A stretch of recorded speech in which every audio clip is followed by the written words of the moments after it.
Hey, what's up, Chevre? Welcome back to Babylon Talmud. Today we're studying Daf Samach Aleph, Daf 61 of Masechta Yoma.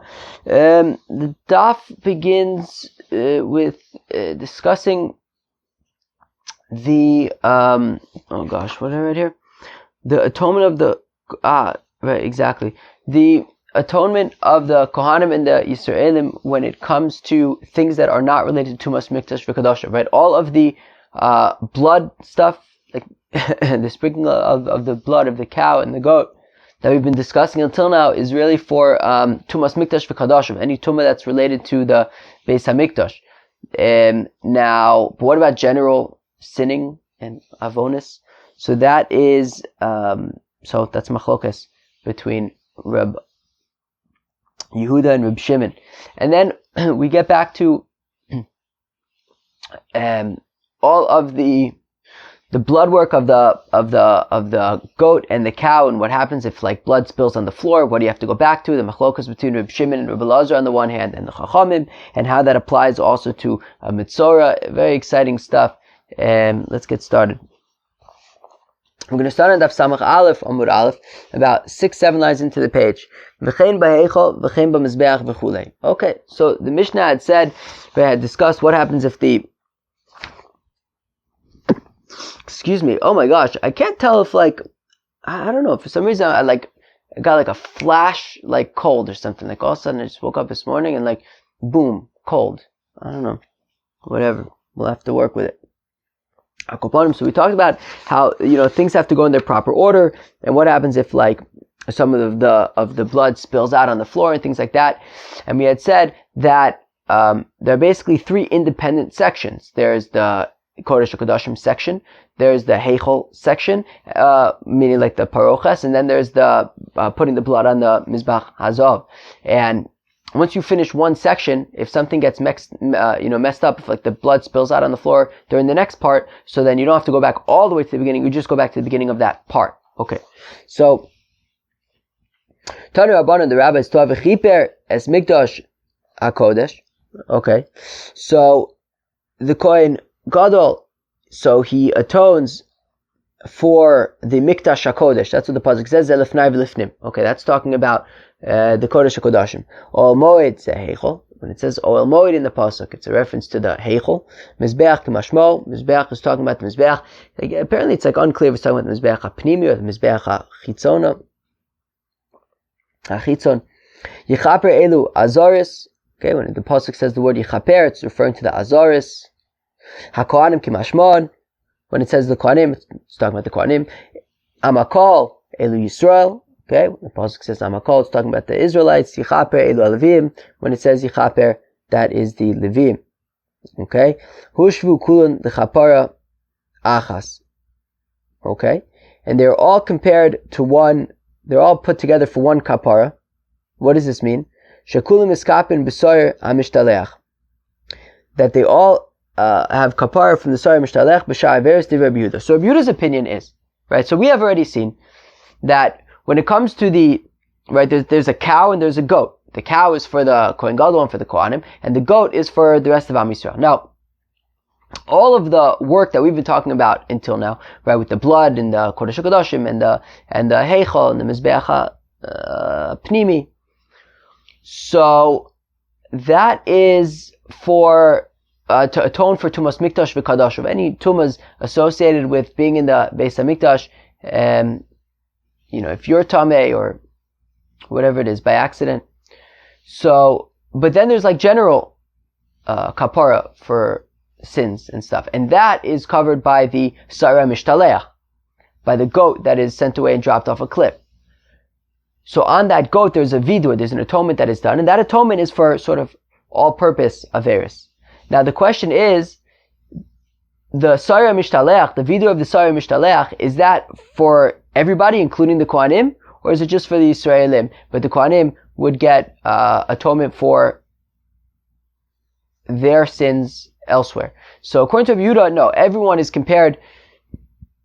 is pulled together and joined together when it comes to the general purpose atonement with the Sarah Mishtaleach, with the goat that is sent away and dropped off a cliff, that the atonement, that the vidur, the confession that is done on the Sarah Mishtaleach is for the Israelites as well as for the Kohanim. That is Rabbi Yehuda's opinion. Reb Shimon Omer says, Reb Shimon Kshem Shedam Asayir Hanaisa B'fnim Mechaper Yisrael B'tumas Mikdash V'Kadoshav. So says Reb Shimon, well, just like the blood of the goat that is Lashem atones for the Yidden when it comes to Tumas Mikdash V'Kadoshav, Kach Dam Apar Mechaper Al Kohanim B'tumas Mikdash V'Kadoshav. Well, similarly, the blood of the cow atones for the Kohanim when it comes to Tumas Mikdash V'Kadoshav. Okay, as we've been learning about.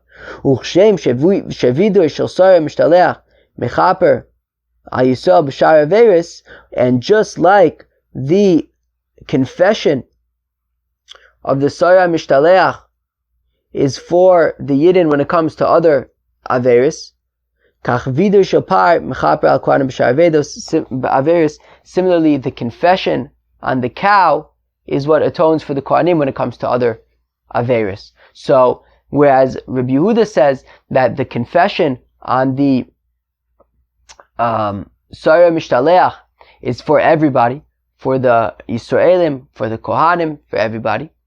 According to Reb Shimon, the confession on the Sarah Mishtaleach is for the Yisraelim. The confession that was on the cow before it was slaughtered, that was for the multi-purpose, that was for the general purpose Averis of the Kohanim.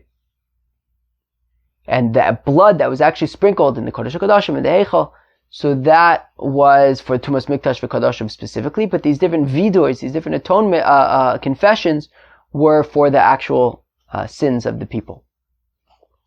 Tanu Rabbanon, the rabbis taught, V'chile mikaper es HaKodesh, ze lefnai v'lefnim. Okay, that it says that the Kohen Gadol will finish atoning in the Kodesh. That's talking about the Kodesh HaKodashim. Ol Moed ze Heichal. When it says Ol Moed, it's talking about the Heichal Mizbeach Kimashmo. When it says Mizbeach, it's talking about the Mizbeach. Fine. Again, it's not super clear if it's talking about the Mizbeach HaPnimi or Mizbeach HaChitzon. Milam Shekulan Kapara B'fnei Atzma teaches that each one of these stages, whether it's the Lifnai V'Lifnim, whether it's the Heichal, whether it's the Mizbeach, which then of course must be talking about the Mizbeach Hazov, each one is its own kapara. Mikan Amru, from here they said, Nosan Mixas Matanos Shebifnim, if a fellow, if the Kohen Gadol did some of the blood, sprinkling of the blood in the Kodesh HaKodashim, V'nishbach Adam, and then the blood spilled on the floor. So Yavidam Acher V'yascha Batchila B'matanos Shebifnim. So he's got to slaughter another cow, bring some more blood, and start over with the Kodesh HaKodashim applications of blood. Rebbe Lazar, Reb Shimon Omrim, whereas Rebbe Lazar and Reb Shimon say, no, you don't have to start over at the beginning of the blood in the Kodesh HaKodashim. Einu maschil elam b'makom shepasak. You just need to go back to where you got interrupted in the Kodesh HaKodashim. So if it was in the middle of the sprinklings, so you just pick up where you left off. Gomer samatunis shebifnim. If you finished doing the blood, the sprinkling of the blood in the Kodesh HaKodashim, v'nishbach adam, and then the blood spilled on the floor, yavidam achav yascha batchila b'matanos shebeheichal. So slaughter another cow, get some more blood, but you don't have to you don't have to redo the blood in the Kodesh HaKodashim. You just start from the parochas.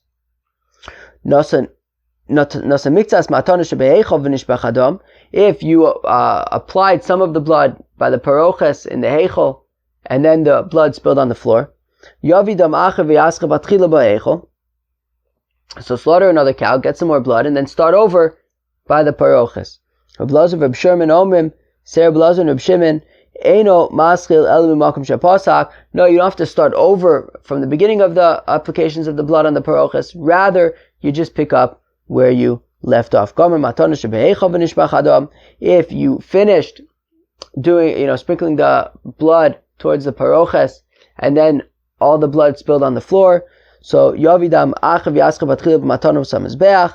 So slaughter another cow, get some more blood, but you don't have to redo the blood in the heichel. Rather, you now start from the blood on the mizbeach. Okay, gevaldig. If you were applying the blood to the mizbeach apnimi, to the mizbeach hazov, and then the blood spilled on the floor, So Yavi Damachav Yaschab Atchila B'Matanos HaMizbeach. So slaughter another cow, get some more blood, and start over with the applications of the blood on the Mizbeach HaZav. Rabbi Elazar, Reb Shimon Omrim, Mimakim Shapazak Umaschil. Rabbi Elazar and Reb Shimon say that you can just pick up where you left off on the Matanos HaMizbeach. Gomer Matanos HaMizbeach V'nishbach Adam. If you finished applying the blood to the Mizbeach HaPnimi, and then the blood spilled on the floor, so Divrei Hakol lo akve. Okay? So everyone agrees that at that point, you don't need to slaughter another cow and bring more blood so you can spill out the remaining parts of the, on the Mizbeach HaChitzon, Ki'ilu. No, once already you applied the blood to the Mizbeach HaPnimi, so you're done. Rabbi Yochanan Ushnei Mikrei Chadarshu. It says Rabbi Yochanan that both the Tanakama, which I believe that we're assuming is Reb Meir, as we're going to see in a second, as well as Reb Shimon and Reb Elazar, on the other hand, everybody learns it out from one pasuk. What's the pasuk? Midam chatas hakipurim achas bashane. It says that that the Kohen Gadol atones from the blood of the chatas hakipurim of Yom Kippur achas bashana once a year. Reb Meir Savar, so it's Reb Meir who says that at each stage, if the blood spills on the floor, you go back to the beginning of that stage. Savar, he holds chatas achas amarti l'cha v'lo shtei chatos. Look, I said right. What does it say? Midam chatas hakipurim achas bashana. So it's got to be one chatas, and therefore, if let's say you're in the middle of sprinkling of the blood, I don't know, on the paroches and the heichel, and then it spills on the floor. So if you would do like Rabbi Elazar and Reb Shimon, that you just pick up where you left off, well then the first part will have been done with cow 1, and then the second part of the applications of the blood is going to be done with cow number 2, which means that you have 2 cows during this avoda, right? Whereas if you go back to the beginning of that stage, well then that entire stage will be done with 1 cow.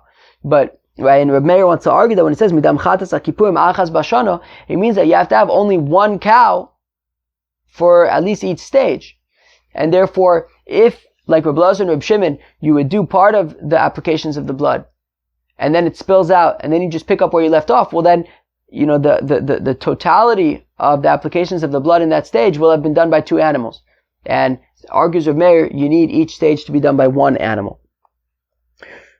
Reb Elazar, Reb Shimon Savre, whereas Reb Elazar and Reb Shimon explained that pasuk as being chitui ach echad amarti l'cha v'lo shnei chituyin. So they explained that what the pasuk means is, when it says chatas hakipurim achas bashana, it means chituyin achas. The sprinkling should only be 1, and therefore they argued that if, like Reb Meir, that if the blood spills out in the middle, you have to go back to the beginning. Well, if that's the case, then you're going to be doing more than 1 sprinkling, right? Meaning, if the pasuk says sprinkle just once during the year, well then that means that if it spills out in the middle, Rabbi Elazar and Reb Shimon want to argue that if it spills out in the middle, you just pick up where you left off, so you're not doubling up on any of the sprinklings. Whereas if you go back to the beginning, then you're going to be doing some of those sprinkling a second time. But the pasuk says chatas hakipurim achas bashana. Chatas meaning from lashon chitur, to sprinkle. And it says achas, only do it once. And if it spills in the middle, just pick up where you left off. Don't repeat. That's the machlokas between Reb Meir on the one hand and Reb Elazar and Reb Shimon on the other. Tanya, we learn in the Brisa, Omer Rebbe, says Rebbe, Li chilek Reb Yankiv belogan. Interesting. So says Rebbe that Reb Yaakov told him that while there's a machlokas between Reb Meir on the one hand and Reb Elazar and Reb Shimon on the other hand, with regard to the Yom Kippur, that if the blood spills on the floor in the middle of the avoda, Reb Meir says that you go back to the beginning of that stage, and Reb Elazar and Reb Shimon say, no, you just pick up where you left off. Says Rebbe, however, Reb Yaakov told him that when it comes to the Mitzorah, that's not the case. There's no machlokas. What does this mean? It means that our friend the Mitzorah, when he's got a whole purification process, and on day 8 of his purification, So he brings a few korbanos, but he also brings oil. And part of that oil, the Kohen, who is working with this mitzvah, the Kohen sprinkles part of the oil in the heichal, and he also applies part of the oil to the ear of the mitzvah and the thumbs and the thumb-toe things. And so what happens if the oil spills out in the middle?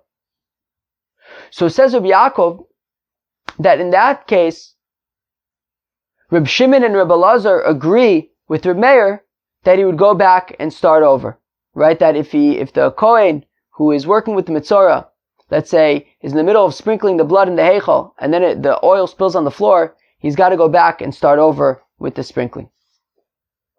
Now, the Gemara says, Vilo, one second, they don't argue? V'atanib, one second, we have a brisa, which is basically shows that the machlokas does apply also by the Mitzorah. Now, so miktzas ma'atana shebifnim, if the Kohen who's working with this Mitzorah sprinkled some of the oil in the Heichel, v'nishbach halog, but then the oil spilled out. Yavi log acher v'yascha batchil b'matana shebeichel. So bring another log of oil and start over with the sprinkling of the blood of the oil in the Heichel. Rabbi Elazar and Reb Shimon omrim, but Rabbi Elazar and Reb Shimon argue like they argue on Yom Kippur, and they say mimakom shepasak u'maschil, where he got interrupted, he picks up where he left off. What if the Kohen finished sprinkling the oil in the Heichel, and then the oil spilled out? So bring another log of oil, but you don't have to go back to the beginning at this point because you already completed the sprinkling of the oil in the Heichel. At this point, bring another log of oil, but now you can start with the application of the oil to his thumbs and things.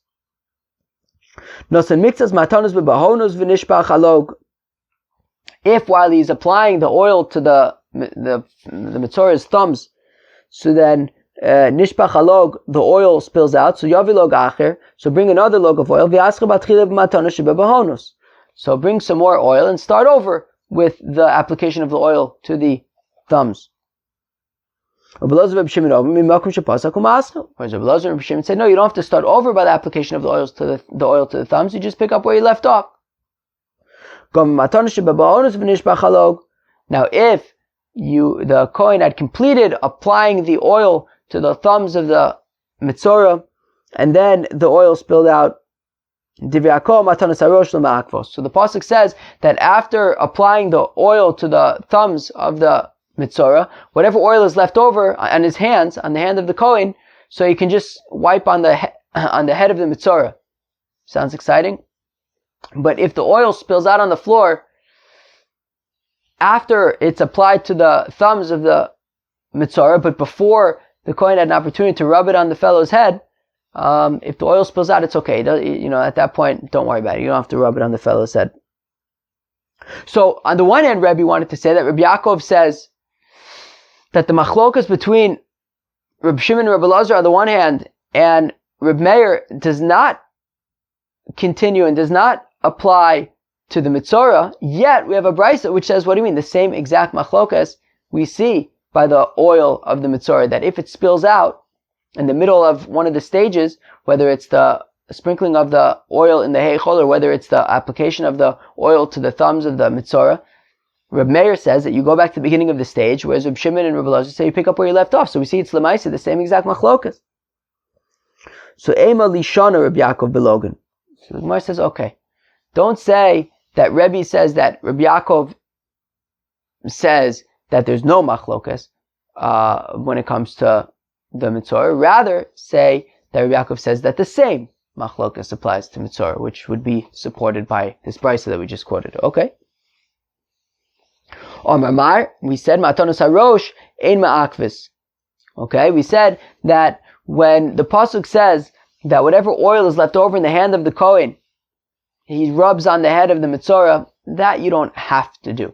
If there's leftover oil, so you do it, you rub it on the head. But if it's spilled out on the floor, don't worry, you don't have to figure out how you're going to rub it on the fellow's head. My time, how come? Well, if it's because it says by the mitzorah that whatever is left over from the oil, you rub on his head. Implying if it's left over, givaldik, but if it's not left over, so don't worry about it. But one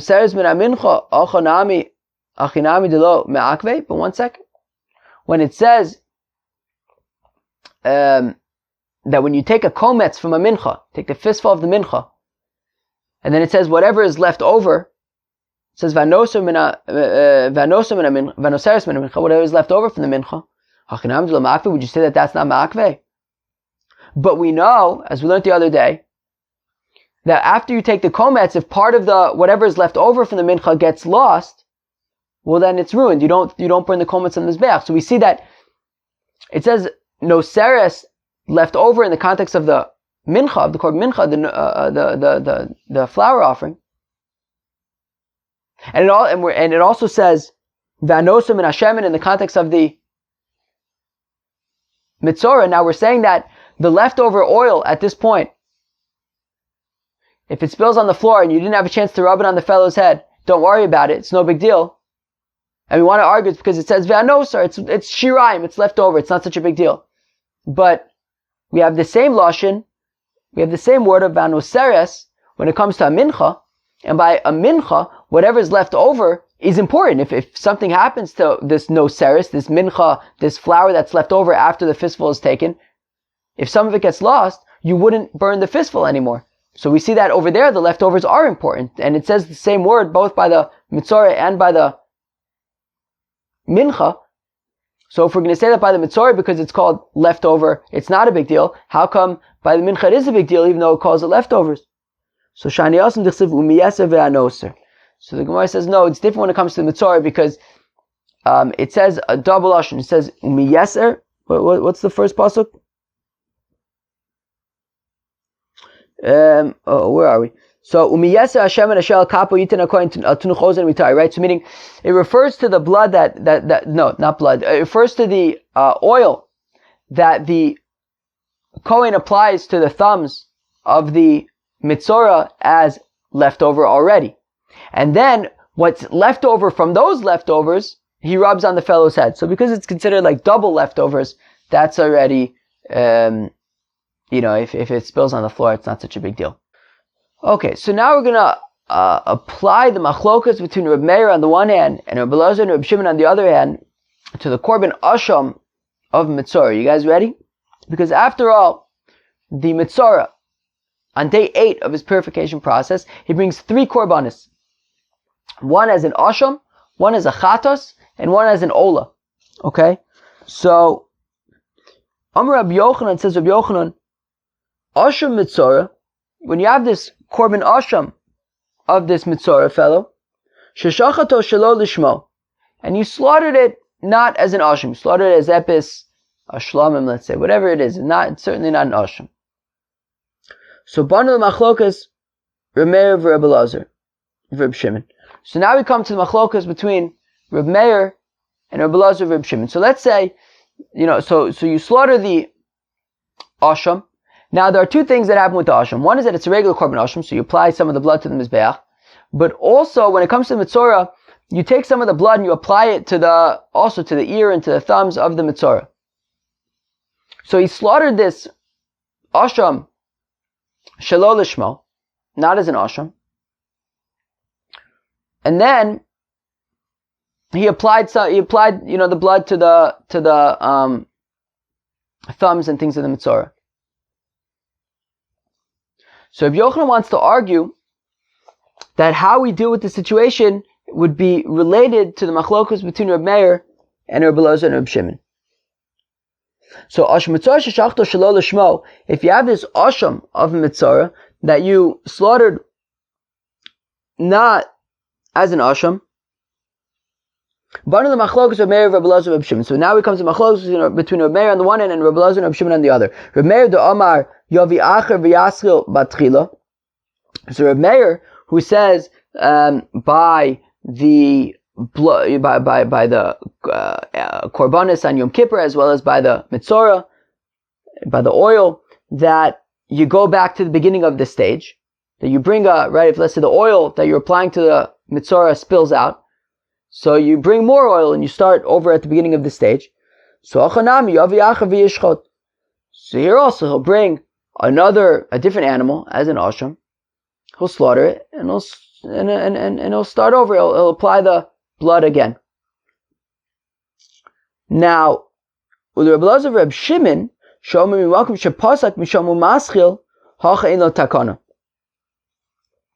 now, interestingly, according to Reb Elazar and Reb Shimon, who say that what you would do is you would bring more oil and just pick up where you left off. Well, here it's going to be a shtickle problematic, because over here you're unable to bring another animal because it says that you're only going to bring one animal as an asham. So therefore you can't bring another animal, just like they said when it comes to the hazos, the sprinkling of the blood on Yom Kippur, let's say. So it says, right, chatas hakipurim achas bashana. So they understood that to mean chitui, that you want to make sure that the sprinkling is only one. It wasn't a big deal if you had two animals, but the sprinkling had to be one. But over here they can't make that drasha. Right? That drasha isn't available to them by the asham of the mitzora. And therefore, you can't bring a second animal. And there's also no limud to say that you can continue with the sprinkling. And therefore, they basically you get stuck. If you slaughter the asham, shalol lishmo, according to Reb Elazar and Reb Shimon, says Reb Yochanan, you would basically just get stuck. There would be nothing you can do.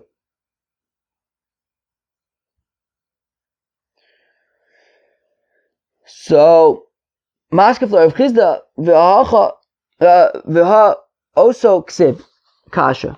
Now, Rav Chizda asks the kasha, and he says, wait, but even according to Reb Meir, what about the fact that the pasuk says oso?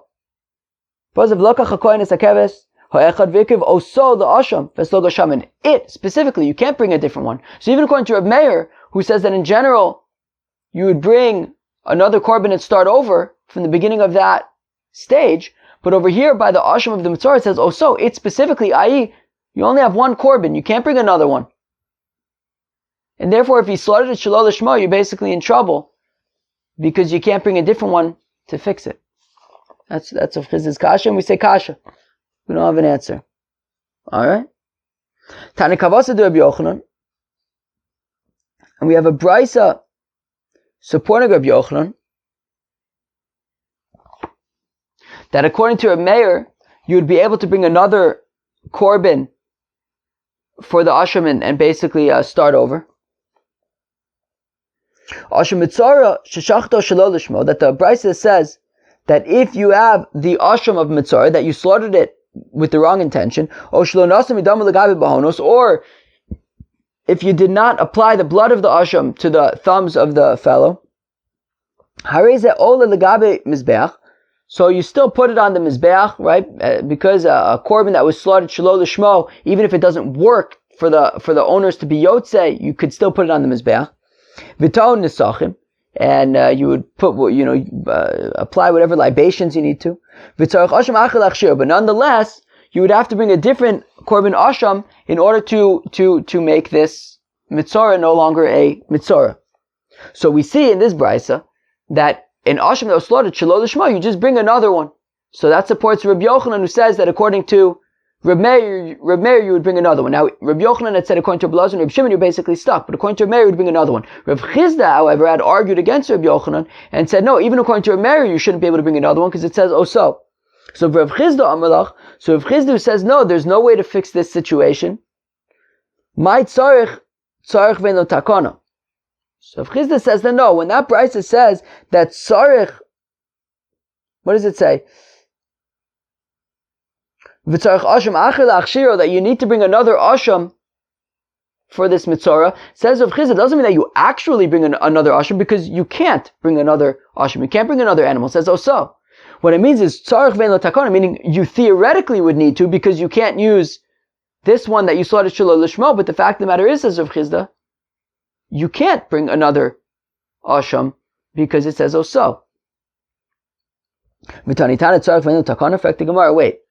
Would a brisa really say that you need to bring another korban yet knowing full well that you actually can't bring another korban?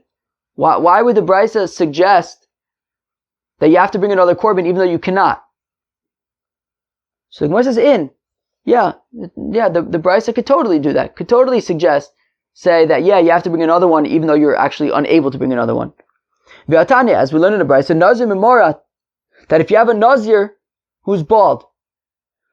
Now, a Nazir, at the end of his being a Nazir, so he's got to shave all of his hair. Now he doesn't have hair, so what do you do? So Beishamai Omrim, Tzarech Avar Asa'ar.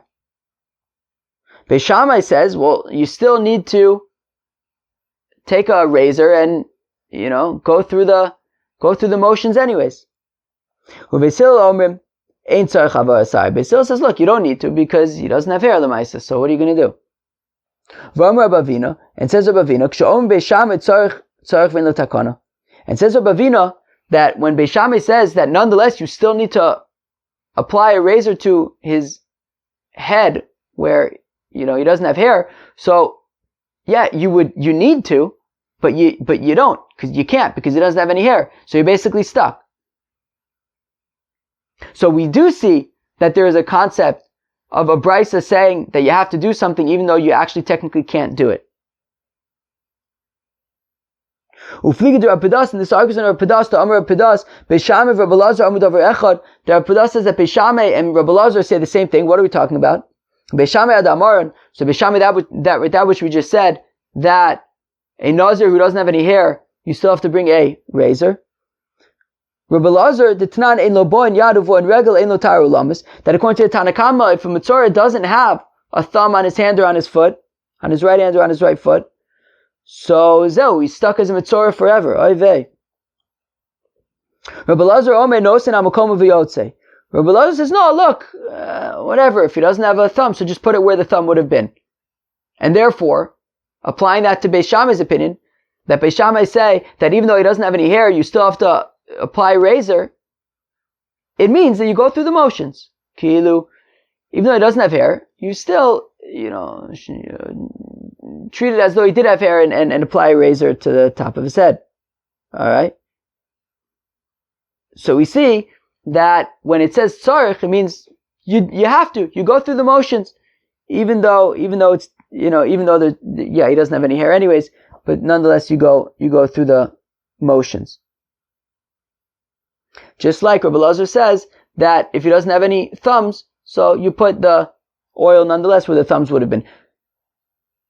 Reb Shimon Omer says, Reb Shimon im nasan al shel small yotza. Reb Shimon says, look, in this case, if he doesn't have any thumbs, so just put it on his left hand, if he has thumbs there. Okay? Tanu Rabbanan, the rabbis taught, v'lokach midama asham. Okay? So now the rabbis taught, when it comes to the asham of the Mitzorah, so it says now he takes from the blood of the asham and he applies it to the ear and the thumbs, the right thumb of his hand and his foot of the Mitzorah. Yachol b'chli, is it possible that he's taking the blood from a vessel and applying it to the Mitzorah? Tamlom v'nosan. So it says no, in the same pasuk it says v'nosan, or v'lokach v'nosan, and he applies, he places it. Manesina ba'atzmo shokoin, aflakicha ba'atzmo shokoin. Just like he applies the blood to the Mitzorah with his hands, so also the Kabbalas Adam of the Asham of the Mitzorah, for the blood that the Kohen will be applying to the Mitzorah, is actually, he receives the blood in his hands, not in a vessel.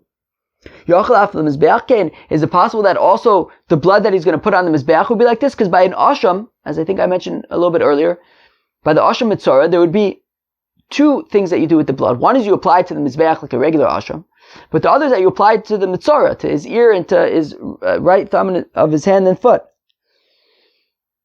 So we had just said that the blood that the Kohen will apply to the Mitzorah, so he receives that blood in his hands, not in a vessel. So is it possible that the same thing is also for the blood that he's going to be throwing in the Mizbeach, he receives it in his hands and not in a vessel? The pasuk says that the asham of the Mitzorah is like a chatas. Machatas tuna kli af asham ton kli. That just like a chatas, you receive the blood in a vessel, so also by the asham, you receive the blood in a vessel. The blood that's going to on the Mizbeach, you receive in a vessel. Nimtze sata omer asham Mitzorah Shnei Kohanim mikablim es damo. So in the end, that means that lemaise, when it comes to the korban asham of Mitzorah, you're going to have two Kohanim who are receiving the blood. Echad biyad ve'echad b'chli. One Kohen receives the blood in his hand, and one Kohen receives the blood in his kli. Which one would you prefer to be?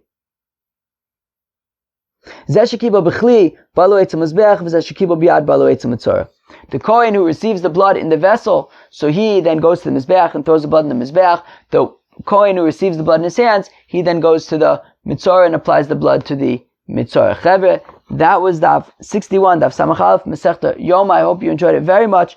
What did we discuss today? Some sort of, I don't know, were they complex machlokas and kind of technical? Not, yeah, I don't know. There was some machlokas there. So atonement of the Kohanim and the Yisraelim, right? How do the Kohanim, really we're interested in learning about how do the Kohanim receive atonement for general kind of averis.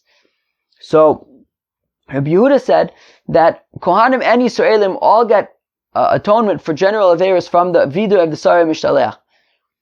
Rabbi Shimon argues and says that the general atonement of the Bnei Yisrael comes from the vidur of the Sarei Mishtalech. However, the atonement for the Kohanim comes from the vidur of the par. Okay, fine. Then we moved on to the machlokas between Reb Meir on the one hand and Reb Elazar and Reb Shimon on the other, regarding when the blood spills on the floor during one of the stages of the Avodah on Yom Kippur. Reb Meir's opinion is that you go back to the beginning of that stage.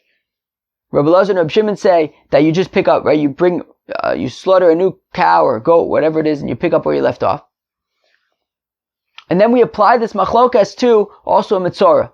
That when you have a mitzorah and you have a kohen applying oil to the mitzorah as part of his purification process, so if the oil spills out on the floor, depending on which part, at which stage, Reb Meir would say you go back to the beginning of that stage, and Reb Meir and Reb Shimon and Reb Elazar say that you just pick up where you left off. And then we got into the question of the asham of the mitzorah. What happens if the asham that you bring for mitzorah, after you slaughter it and you apply the blood to the mitzorah, but the thing is that you slaughtered it shelo lishmo. So according to Reb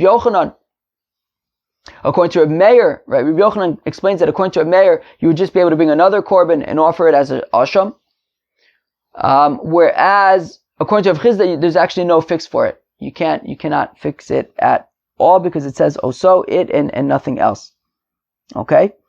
And then we pointed out that, meaning, and therefore you can't bring another animal. And then we pointed out that when it comes to the Kabbalas Adam of the asham, so the blood that's going to be applied to the mitzorah himself would be received in the actual hands of the kohen who's going to be applying the blood to the mitzorah. But the blood that goes on the mizbeach would be received in a regular kli and applied to the mizbeach. So we see that there are actually two kohanim who would receive the blood of the asham of mitzorah. One receiving the blood with his hands, and the other receiving the blood with a vessel. Chevra, that was Daf Samach Aleph. I hope you enjoyed. Cheers.